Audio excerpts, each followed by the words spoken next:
Hey guys, how's it going? Andrew Hacksaw Harney here.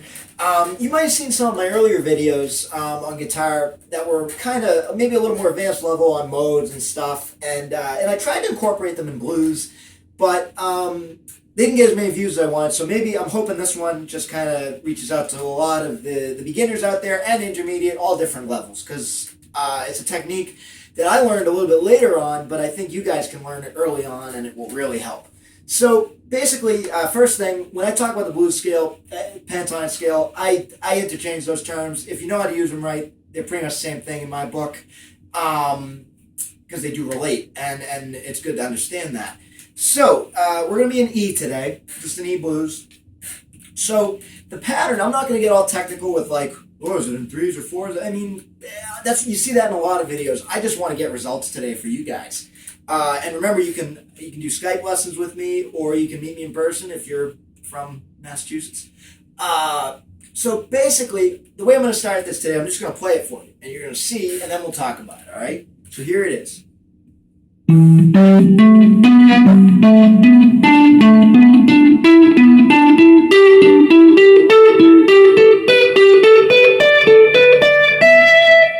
So maybe you've heard it, but it's definitely not as common as like this one that you hear everybody do, or one of those, or or some bendy licks. So it's kind of, you're taking your blues scale, but you're making it. See, I don't want to say the blues scale isn't tough, because it is. It's just a lot of people give it a bad rep by beating the Stevie Ray Vaughan thing to death. They just, that's all they do. They emulate it. So it's such a great scale, and you don't want to lose sight of that. You want to be able to make music. That's the bottom line. And we all have days where we end up working on just our chops. Like, I hear some shredder. Of course I'm going to go home and make sure I can still shred. Does that mean it's tasteful? Does that mean I'm going to use it at a gig? No. But there's differences, and it's just good to understand that. So back to this lick today.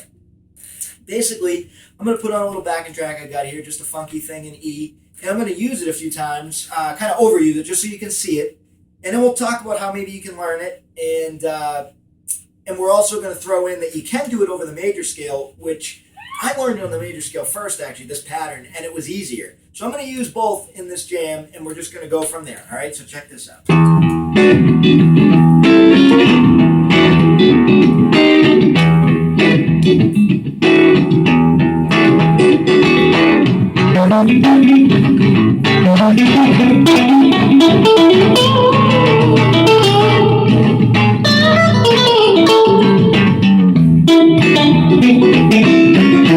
Here it is,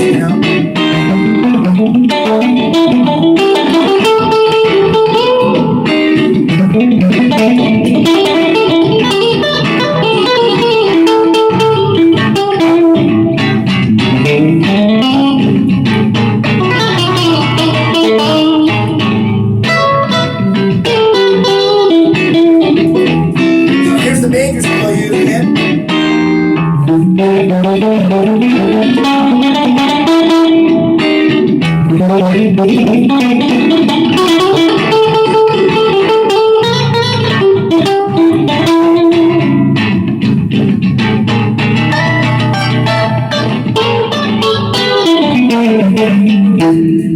So anyways, that was just a rough example of how you can fit it in there, and I tried to throw in some other licks too, because you can see how they relate, and that's one of the toughest things when you're starting out with blues guitar and then jazz guitar, or any just music in general.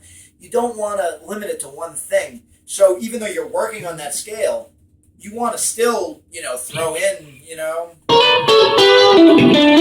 your other licks, so that you're still saying something. You're trying to create a new phrase, something, play music. So basically, all I'm doing is I'm hitting the E, and then I'm going back to the G, and then so it's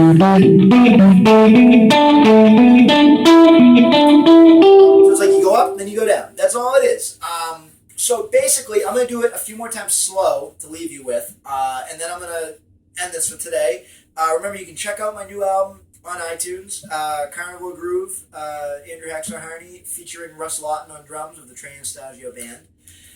Also, remember, I am available for Skype lessons. You can check the email in the link below. And just, keep playing. That's what I always tell myself. You just gotta keep playing. When you don't get a gig, you keep playing. Anyway, so check this out. All right, I'll see you guys later.